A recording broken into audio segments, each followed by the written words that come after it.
Assalamualaikum warahmatullahi wabarakatuh. Waalaikumsalam warahmatullahi wabarakatuh.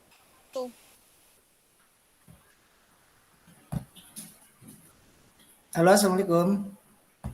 Waalaikumsalam warahmatullahi Waalaikumsalam wabarakatuh. warahmatullahi wabarakatuh. Ya, ini Bapak di kampus ya. Kebetulan hari ini nih ada audit internal, kemudian Bapak mau rapat nih sekitar 5 menit lagi. Nah, tapi ini karena memang apa ya, kita jangan sampai lewat gitu. Ini juga sebagai kewajiban kita untuk tetap semampunya ya kita masuk di kelas. Nah, eh, ya sudah kita mulai saja ya untuk hari ini. Kita sama-sama baca basmalah. Bismillahirrahmanirrahim. Bismillahirrahmanirrahim. Baik ya, ini karena yang ini sebelumnya Bapak minta maaf karena kebetulan ada sebentar lagi ada rapat. Uh, kita tetap berjalan ya, walaupun kita Bapak tidak ada, nanti mohon kita akan diskusi terus ya, tetap berjalan.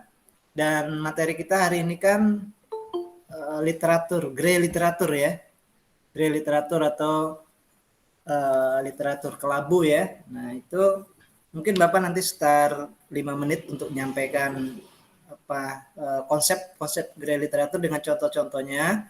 Lalu kemudian kita masuk diskusi dan nanti Bapak alihkan ke ketua kelas ya.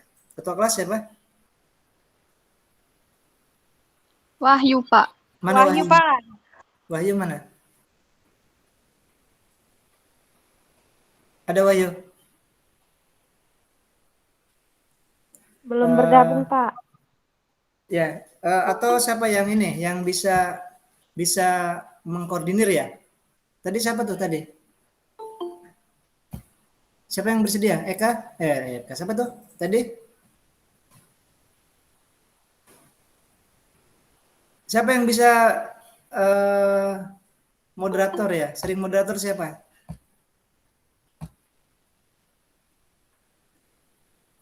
Halo?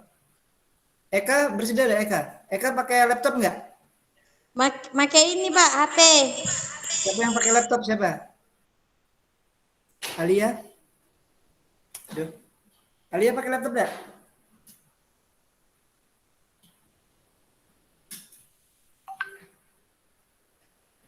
Ini etika ya, etika benar, etika. Purnama, pakai laptop nggak? Pakai HP, Pak. Pakai apa semua? Ini Baiti Jana? Pakai HP, Pak.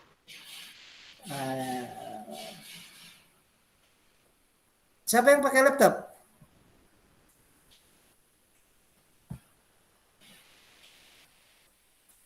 Ya udah nggak apa-apa, pakai HP juga nggak apa-apa kan, hanya cuman ini saja kan ya. Ya, oke sebentar ini Bapak ini ya apa masukan ininya apa ada konsep sedikit saja dulu itu mohon dihandle ya, dihandle. Ini mata kuliah rujukan ya, bahan rujukan pertemuan yang ke-8 literatur kelabu ya atau grey literatur ya. Oke. Ntar ini Bapak buka dulu filenya. Oke. Sekilas saja sambil kita nunggu Wahyu ya. Ini oke. Ini ya. Oke, baik. Nah, ini mungkin Bapak masukkan konsep sedikit saja ya bahwa grey literatur adalah merupakan salah satu jenis koleksi di perpustakaan perguruan tinggi yang terdiri dari laporan penelitian, dokumen, hasil karya ilmiah, makalah seminar, terbitan pemerintah ya. Nah, kemudian juga ada yang mengatakan bahwa grey literatur kelabu itu adalah kumpulan koleksi terbitan lembaga. Nah, jadi ada dua macam ya, dua apa ya, dua garis benang merahnya bahwa koleksi gerai literatur itu adalah koleksi di perguruan tinggi ya. Pertama di perguruan tinggi, berarti kan ada makalah, jurnal, penelitian mahasiswa ya. Mahasiswa ada skripsi, ada tesis, ada disertasi. Kemudian yang kedua, dianggap bahwa gerai literatur itu adalah semua penelitian tentang lembaga ya, lembaga-lembaga yang bergerak di bidang akademisi ya. Nah, itu juga hasilnya nanti akan jadi sebagai penelitian gerai literatur, dan ini ada di perpustakaan. Berarti kita selama ini sudah melihat itu apa yang dimaksud dengan gerai literatur, apa yang Bapak sebutkan tadi, ada penelitian, ada skripsi, ada disertasi. Nah, itu hanya kita hari ini bisa mengatakan bahwa itu adalah koleksi gerai literatur ya, koleksi kelabu. Kalau zaman dulu itu tidak boleh di fotokopi, tidak boleh dipinjam ya. Nah, kalau sekarang, kondisi sekarang kan sudah ada repository, bahkan bisa diambil. Nah, itu jadi perubahannya gitu ya. Jadi dari tadinya tidak boleh, dianggap hasil pemikiran manusia, kelabu tidak diperjualbelikan, tapi sekarang sudah bisa diambil, bahkan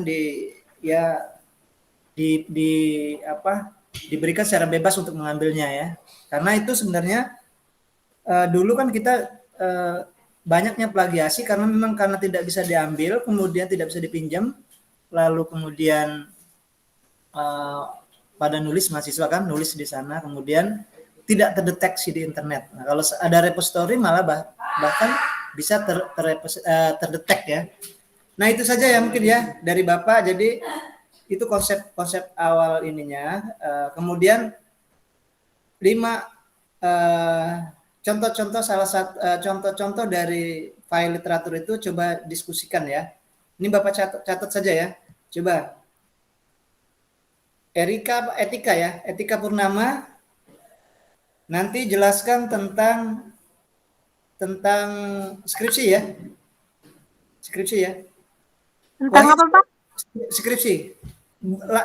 Ambil saja dari internet skripsi itu apa pengertiannya, kemudian bagaimana isi di dalamnya, misalnya ada daftar isi, daftar pendahuluan, sama daftar pustaka misalnya, atau apa ya. Nanti coba tolong jelaskan. Kemudian Nuril Adia, ada? Ada, Pak. Ya, tesis ya, tesis. Kemudian Nadia Ramadhani. Iya, Pak. Disertasi ya. Kemudian Pak. Tiara, disertasi. Iya, Pak. Kemudian yang cowoknya siapa nih? Yang cowok, aduh ini Bapak sudah ditunggu ya. Bentar, yang cowok. Siapa yang cowok di sini?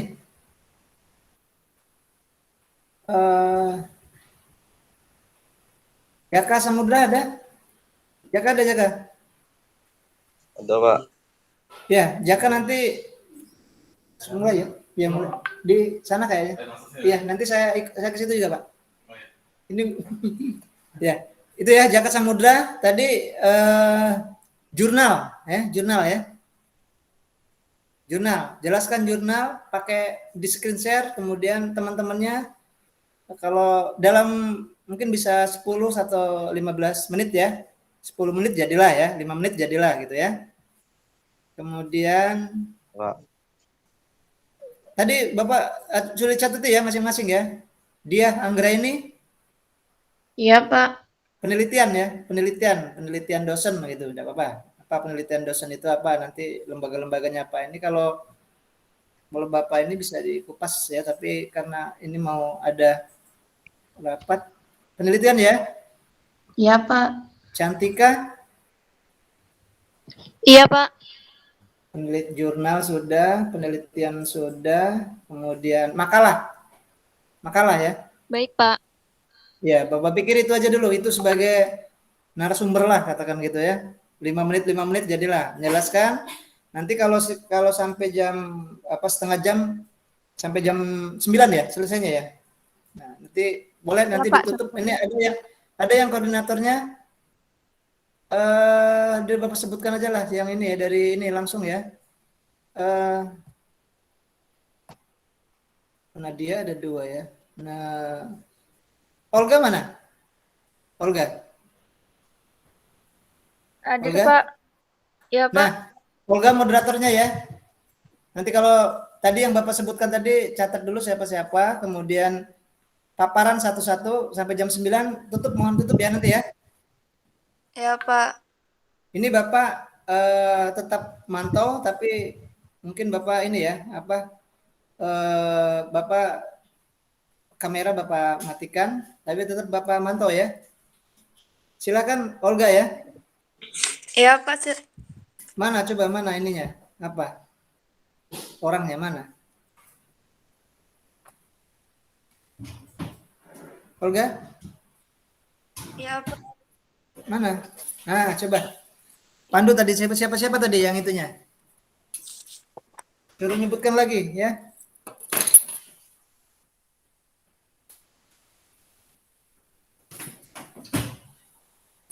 Olga silakan.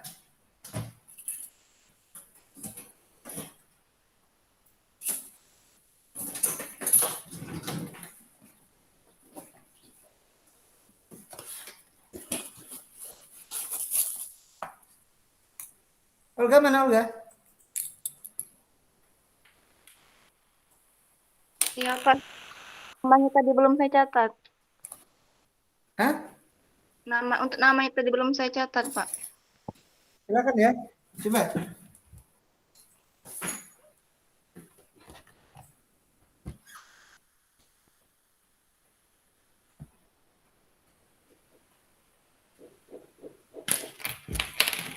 Lihat dulu.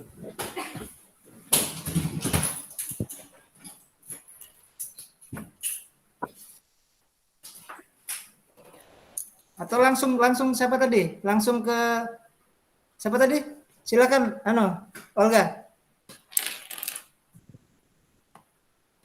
Iya, Pak. Langsung namanya juga. Olga suaranya mana? Hah? Iya, Pak. Ada, Pak. Halo. Halo, Pak. Coba sebutkan siapa kemudian tadi ya. Hah? Iya. Mungkin Jaka Samudra dulu enggak apa-apa deh. Jaka Samudra tadi tentang apa Jaka? Jaka? Jurnal, Pak. Nah, coba jurnal, sharekan jurnal, jelaskan jurnal, nanti yang mandu ini ya. Olga. Bapak sebelah ya.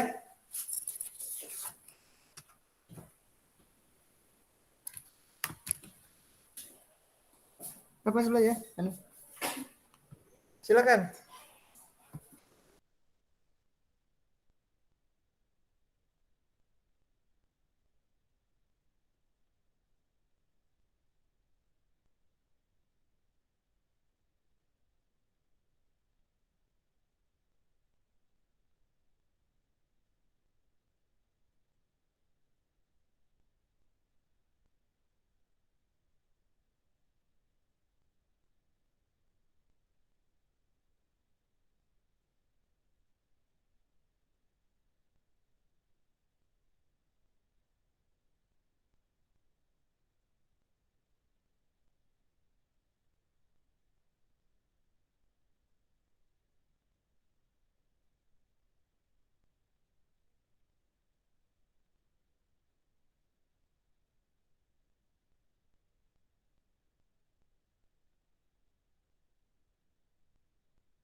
Selanjutnya untuk mengambil keberkahan acara kita pada pagi hari ini, maka kita akan pakai selanjutnya ini doa yang akan diimami oleh yang terhormat Bapak yang telah. Assalamualaikum warahmatullahi wabarakatuh. Waalaikumsalam Warahmatullahi wabarakatuh. Mungkin langsung saja untuk materi mengenai disertasi yang dibacakan oleh Nadia Ramadhani. Kepada Nadia dipersilakan.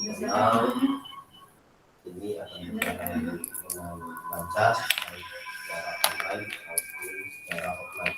ala hadhihi wa ala kulliyati sholihah al-fatihah.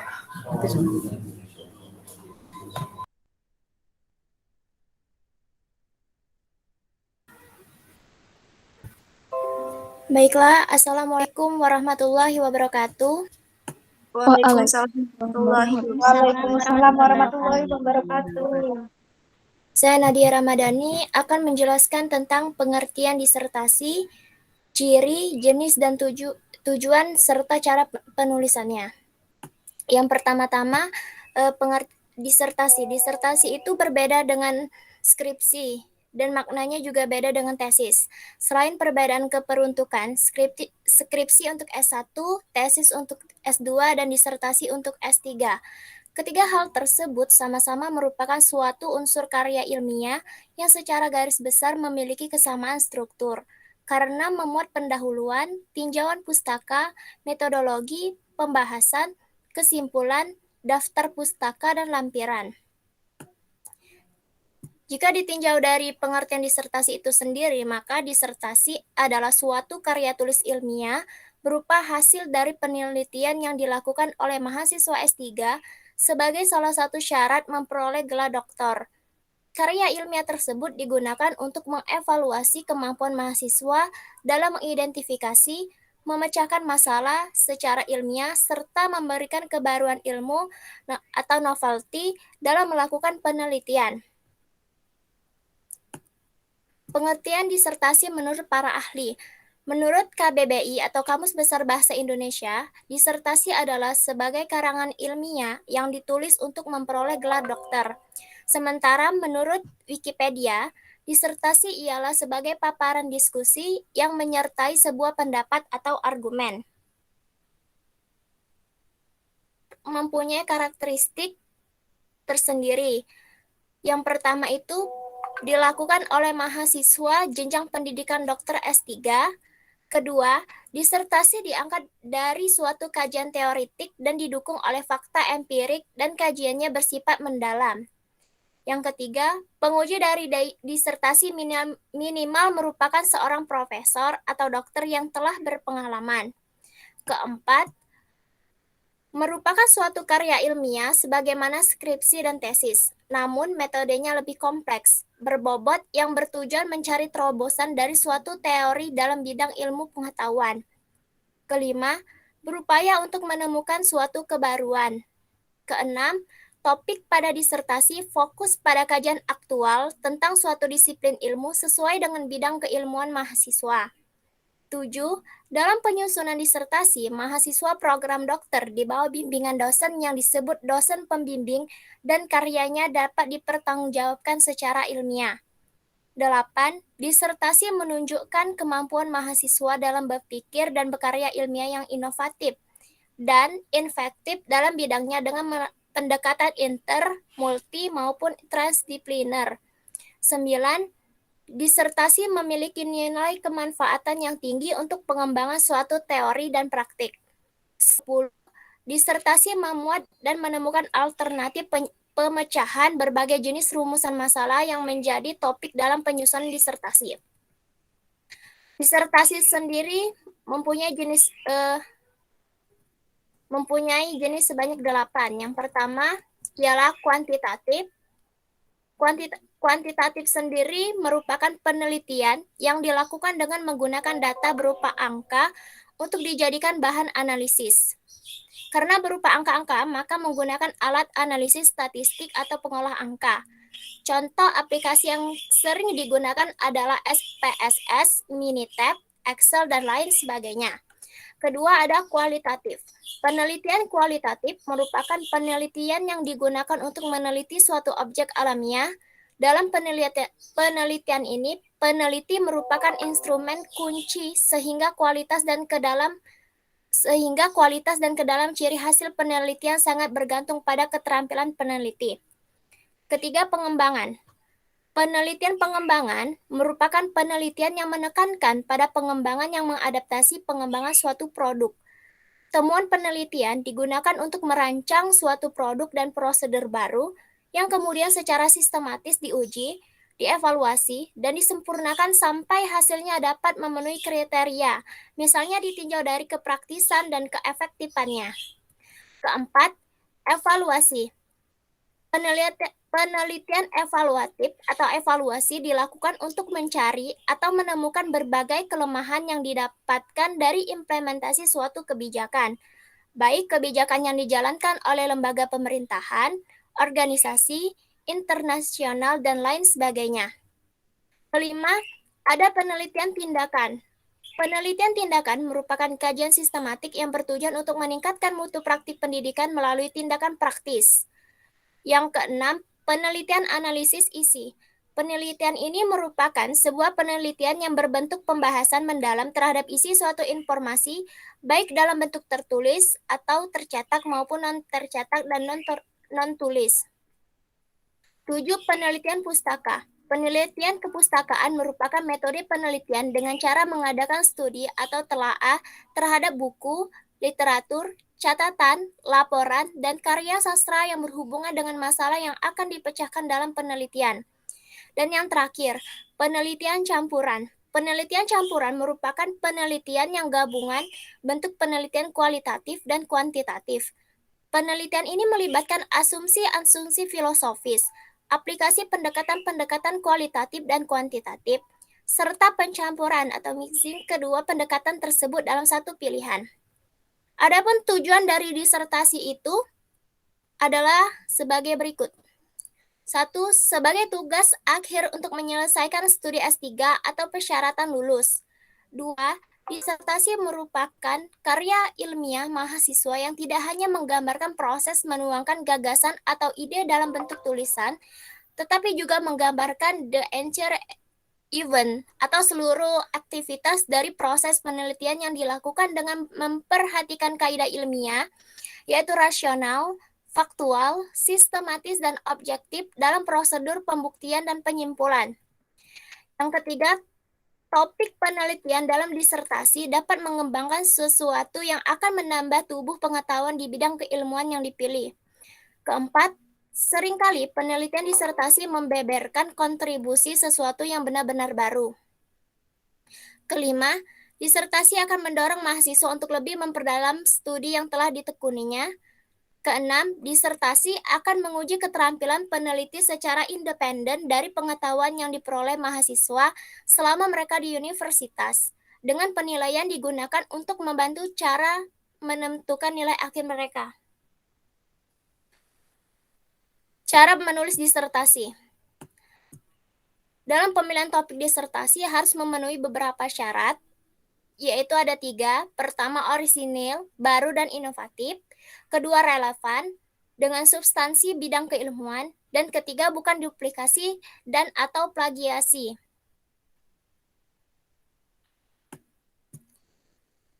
Cara penulisan disertasi tergantung pada jenis penelitian yang digunakan. Apakah penelitian kuantitatif, kualitatif, pengembangan, evaluasi, tindakan, analisis isi, pustaka, atau penelitian campuran.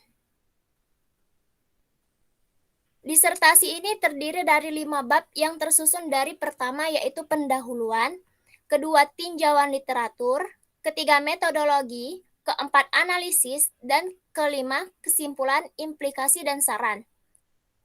Pendahuluan itu merupakan sekilas pertanyaan penelitian yang berisi tinjauan dari bab-bab selanjutnya. Dalam pendahuluan memuat tentang latar belakang masalah, identifikasi masalah, pembatasan masalah, rumusan masalah, tinjauan penelitian, dan manfaat penelitian. Kedua, ada tinjauan literatur. Tinjauan literatur atau tinjauan pustaka adalah kritik dari sintesis ekstensif dari literatur terkini di lapangan. Yang ketiga, ada metodologi. Bagian ini berisi detail tentang prosedur dan metode yang digunakan untuk teknik pengumpulan data dan metode menganalisis data. Yang keempat, ada analisis. Analisis data dilakukan setelah peneliti selesai menyusun bab 1 sampai dengan bab 3, kemudian melakukan seminar proposal dan melakukan penelitian atau pengambilan data di lapangan. Setelah data disajikan dan diolah, kemudian data tersebut dibahas atau dalam hal ini biasanya disebut sebagai temuan. Yang kelima ada kesimpulan, implikasi, dan saran. Setelah data tersebut diolah dan dianalisis, kemudian disimpulkan dan menjelaskan implikasi dan saran dari penelitian yang telah dilakukan. Hal ini menjadi langkah terakhir untuk pengesahan tulisan disertasi yang telah dilakukan oleh si peneliti. Jadi dapat saya simpulkan dari penjelasan yang telah dipaparkan, dapat dikatakan bahwa disertasi dinilai sebagai puncak dari studi program doktor, namun di sisi lain bermanfaat tidak hanya mendemonstrasikan keterampilan intelektual, studi, peneliti, dan presentasi yang telah dikembangkan selama program dokter, tapi juga menciptakan sesuatu yang unik milik individu itu sendiri. Disertasi seringkali merupakan kompilasi dari pengetahuan akademis dan praktis, dan dalam banyak kasus disertasi merupakan publikasi pertama mahasiswa. Itu saja yang dapat saya sampaikan. Saya kembalikan kepada moderator. Baik, untuk materi mengenai skripsi akan dibacakan oleh Saudari Etika. Kepada Etika dipersilakan.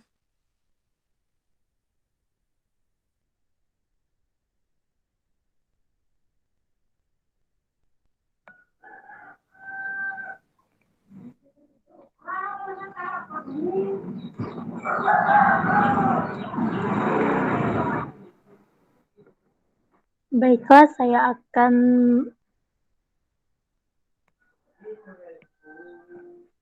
Assalamualaikum warahmatullahi wabarakatuh. Baiklah, saya akan menjelaskan tentang skripsi. Skripsi adalah istilah yang digunakan di Indonesia untuk mengilustrasikan suatu karya tulis ilmiah berupa paparan tulisan hasil penelitian sarjana S1 yang membahas suatu permasalahan atau fenomena dalam bidang ilmu tertentu dengan menggunakan kaidah-kaidah yang berlaku. Skripsi bertujuan agar mahasiswa mampu menyusun dan menulis suatu karya ilmiah sesuai dengan bidang ilmunya. Mahasiswa yang mampu menulis skripsi dianggap mampu memadukan pengetahuan dan keterampilannya dalam memahami, menganalisis, menggambarkan, dan menjelaskan masalah yang berhubungan dengan bidang keilmuan yang diambilnya. Skripsi merupakan persyaratan untuk mendapatkan status sarjana S1 di setiap perguruan tinggi maupun perguruan tinggi swasta yang ada di Indonesia. Istilah skripsi sebagai tugas akhir sarjana hanya digunakan di Indonesia. Negara lain seperti Australia menggunakan istilah tesis untuk menyebutkan tugas akhir dengan riset untuk jenjang undergrad. Dengan riset S1, S2, dan S3. Untuk tugas riset dengan ukuran yang kecil baik grade S1 ataupun postgrad pasca sarjana. Sedangkan di Indonesia, skripsi untuk jenjang S1, tesis untuk jenjang S2, dan disertasi untuk jenjang S3. Dalam penulisan skripsi, mahasiswa dibimbing oleh 1 atau 2 orang pembimbing yang berstatus dosen pada perguruan tinggi tempat mahasiswa kuliah. Untuk penulisan skripsi yang dibimbing oleh 2 orang dikenal istilah pembimbing 1 dan pembimbing 2. Biasanya pembimbing 1 memiliki peran yang lebih dominan bila dibanding dengan pembimbing 2. Proses penyusun skripsi berbeda-beda antara satu kampus dengan yang lain. Namun umumnya proses penyusunan skripsi adalah sebagai berikut. 1. Pengajuan judul skripsi. 2. Pengajuan proses skripsi. 3. Seminar proposal skripsi. 4. Penelitian. Setelah penulisan dianggap siap dan selesai, mahasiswa mempresentasikan hasil karya ilmiahnya tersebut pada dosen penguji atau sidang tugas akhir. Mahasiswa yang hasil ujian skripsinya diterima dan dengan revisi melakukan proses revisi sesuai dengan masukan dosen penguji. Terdapat juga proses penyusunan skripsi yang cukup ringkas sebagai berikut. 1. Pengajuan judul skripsi atau meminta topik skripsi dari dosen. 2. Penelitian dan bimbingan skripsi. 3. Seminar. 4. Sidang, dan yang terakhir kaidah. Mungkin cukup sekian penjelasan dari saya kembalikan kepada moderator. Baik, terima kasih atas penjelasannya. Untuk materi selanjutnya yaitu mengenai jurnal akan dibacakan oleh Saudara Jaka. Kepada Jaka dipersilakan.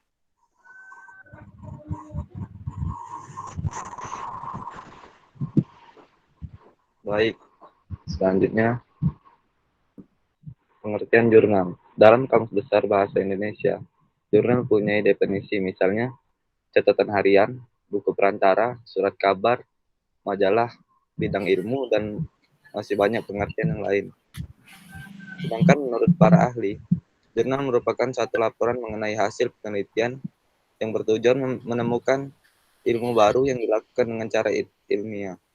Biasanya, jurnal dari penelitian harus terlebih dahulu bertanggung jawab di depan para ahli untuk keabsahan ilmu, penemuan atau penemuan baru. Jurnal-jurnal ini dapat diterbitkan secara kumulatif beserta jurnal penelitian sejenis yang dilakukan dalam kurun waktu tertentu. Namun, tidak menutup kemungkinan jurnal tersebut diterbitkan secara individu. Dari pengertian jurnal di atas, sudah dapat dipastikan bahwa jurnal memiliki banyak sekali manfaat bagi bidang keilmuan. Beberapa manfaat dari jurnal akan diuraikan sebagai berikut. Yang pertama, sebagai bahan yang dibenarkan dan ilmiah secara keilmuan untuk dijadikan acuan pengambilan keilmuan tertentu. Sebagai bahan tinjauan pustaka bagi peneliti yang menguji kembali suatu ilmu yang sebelumnya sudah diyakini kebenarannya. 3. Media pertukaran informasi serta ilmu yang menjabarkan fakta ilmiah secara aktual. Macam-macam jurnal, yaitu jurnal cetak. Jurnal cetak adalah suatu jenis jurnal yang ditulis oleh seorang atau kumpulan peneliti dan disebarluaskan melalui media cetak.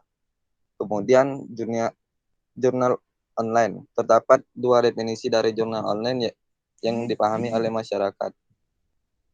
Pertama, jurnal online merupakan jurnal yang dapat diakses dan dapat melalui website online. Kemudian jurnal lokal, jurnal nasional, jurnal internasional, jurnal internasional berputasi. Baik, sekian yang dapat saya sampaikan. Saya kembalikan kepada moderator.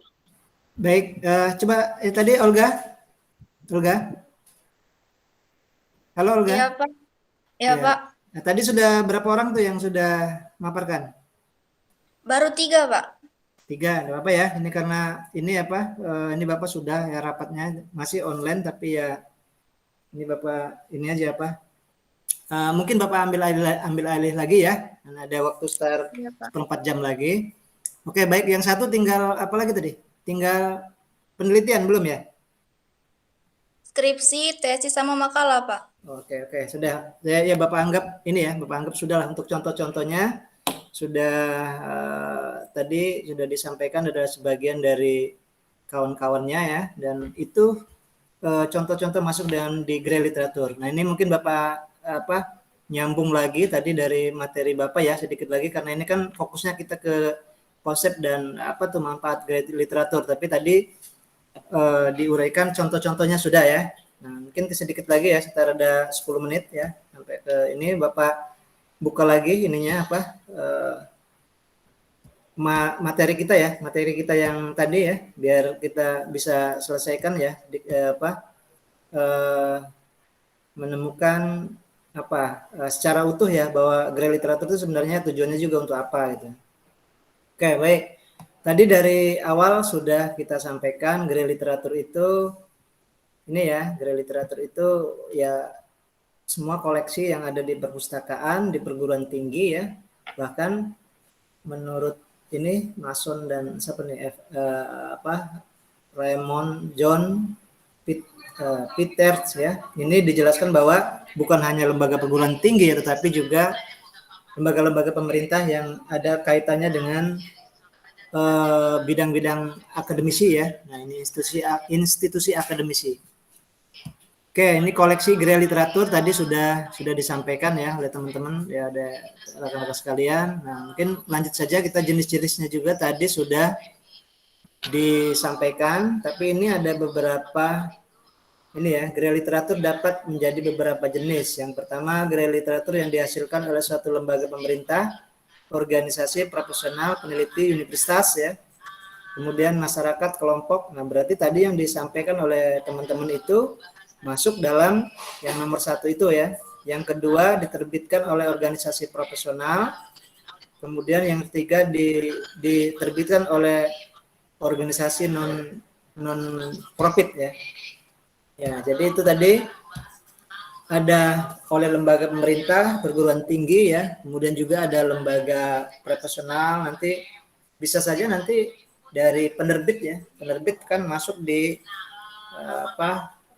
masuk dalam lembaga yang mengeluarkan semua tentang bahan-bahan yang sudah disampaikan tadi ya. Terus juga ada lembaga non profit tanpa tidak ada keuntungan ya. Nah, kembali kita tadi yang kalau kita melihat dari contoh-contoh yang disampaikan tadi, terutama tentang skripsi ya. Skripsi juga itu kan sekarang bisa diambil secara utuh, tadi sudah Bapak sampaikan secara utuh di repositori UIN ya. Semua perguruan tinggi sudah memberikan buku atau koleksi literatur ini melalui laman repositori ya. Kalau kita lihat di Universitas Muhammadiyah Yogyakarta, itu sudah full ya, bahkan bab 1 sampai bab sampai penutup ya, bab 5, bab 4 penutup. Kemudian di Yogyakarta itu cuma sampai bab 1 sama bab penutup saja, bab 5 ya. Kemudian di Universitas Islam Indonesia UII ya, itu sudah sampai penuh juga full text ya. Kemudian di UGM juga sepertinya sudah full text ya. Nah, di Muhammadiyah ya, di Universitas Muhammadiyah Yogyakarta, karena Bapak kemarin sempat ada penelitian di sana, itu sudah semua buku karya dosen juga sudah masuk di repositori. Kita juga di UIN sudah masuk di repositori, artinya gerai literatur sekarang sudah bisa diambil di dalam repositori. Kalau kita di luar negeri itu gerai literatur kita bisa ambil di OADT ya, OATD ya, Online Access Tesis and Disertasi. Nah, itu semua tesis, skripsi, disertasi bisa diambil di sana ya secara gratis ya. Kemudian jurnal juga di Skyhub ya. Buku-buku sudah kemarin sudah Bapak sampaikan juga, ada di Google Books, ada di BOK.org, ada di LibGen.is. Nah, itu semua masuk di dalam ya sebagai tempat menelusur untuk mencari sumber-sumber gerai literatur juga ya, yang khususnya tentang jurnal ya, makalah, proceeding dan yang lain-lainnya itu kita bisa ambil kalau di zaman sekarang ya.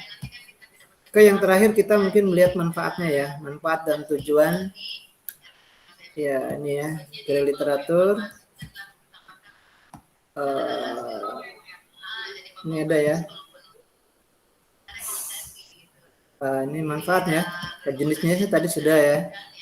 Kemudian manfaatnya ya sebagai sarana komunikasi peneliti ya, mencari ilmu pengetahuan, penyebaran informasi, kemudian penyajian informasi. Tiga itu ya. Jadi komunikasi, penyebar luasan, dan penyajian informasi ya. Komunikasi yang mungkin antar lembaga-lembaga perguruan, lembaga-lembaga yang punya kompeten di bidang itu ya. Kemudian menyebarluaskan ya, seperti tadi di repositori bisa disebarluaskan ya, di penerbit dan yang lain-lain ya. Kemudian yang selanjutnya tadi sebagai penyajian informasi ya, kalau kita sudah di kampus pasti bermanfaat untuk para pemustakannya juga kan. Nah, oke, yang terakhir ini ini materinya. Saya Bapak cek lagi. Oke, ini manfaat ya, manfaat sudah. Kemudian pengolahan gerai literatur ya, itu sudah ada yang didigitalisasi. Kalau sekarang kan sudah digitalisasi ya. Kalau dulu dicetak saja ya, bahan digital. Sekarang sudah e-book ya, e-jurnal, e-book. Nah, ini contohnya e-book, e-jurnal gitu kan. Penelitian juga kan dijadikan penelitian berarti kan e-book ya, kalau dia memang sudah dibuat buku ya.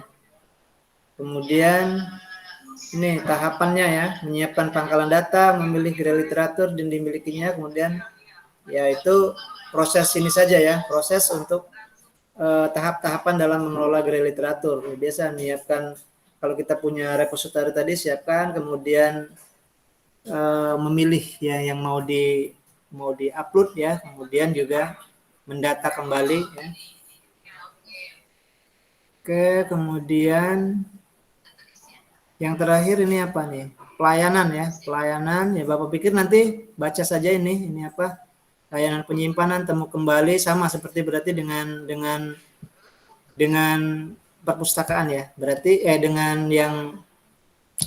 dengan yang buku-buku koleksi lainnya ya. Berarti ada temu kembali informasi, kemudian di data juga di tempat. Kalau kita di skripsi kan ada ruang skripsi, ada khusus ya, ada rak-raknya, kemudian juga di jurnal juga ada rak-raknya yang bisa kita ambil ya, makalah juga seperti itu, proceeding. Nah, bisa diambil di perpustakaan. Oke ya, jadi kalau penyebar luasan masa sekarang ya sudah pakai ini ya, pakai apa? Melalui media website ataupun apa? Ya repository atau yang lain-lainnya. Baik ya, itu Bapak masih ada ini, tapi ini sudah Bapak pikir sudah cukup lah ya hari ini ya. Tadi contoh-contoh dari masing-masing mahasiswa sudah menyampaikan. Nah, kemudian kalau kita ambil kesimpulan ya pokoknya sekarang kita sudah memahami ya, kita sudah bisa memetakan tuh. Kalau kita ngelihat makalah, oh ini ternyata makalah itu sekarang namanya ya masuk di dalam kelompok gerai literatur. Kalau kemarin kan kita ada bahan rujukan ini kan ada yang istilah kata, kemudian literatur ya kepustakaan, dan bahan rujukan lain gitu. Nah ini di bahan rujukan lain kan ada skripsi dan lain sebagainya. Nah berarti kan gerai literatur itu bagian dari bahan rujukan lain. Nah harus dikelompokkan di gerai literatur itu ya skripsi, tesis, makalah, hasil seminar, dan jurnal dan yang lain-lain. Dan perkembangannya kalau dulu memang tidak bisa dibaca, tidak bisa dipinjam, nah sekarang malah justru bisa diambil ya, bisa di-download dan sebagainya. Baik, itu saja mungkin ya untuk hari ini ya. Mohon maaf ini tidak maksimal ya, karena memang ada audit di Bapak juga nanti jam 10, ini auditnya baru mulai, ini tadi baru pembukaan. Itu saja ya. Terima kasih tadi dari Olga sudah jadi moderator, kemudian juga yang lain-lain sudah paparan, dan yang lain-lainnya juga sudah merespon tadi ya. Jangan lupa itu presensinya. Mungkin itu saja ya. Kita akhiri sama-sama baca hamdalah.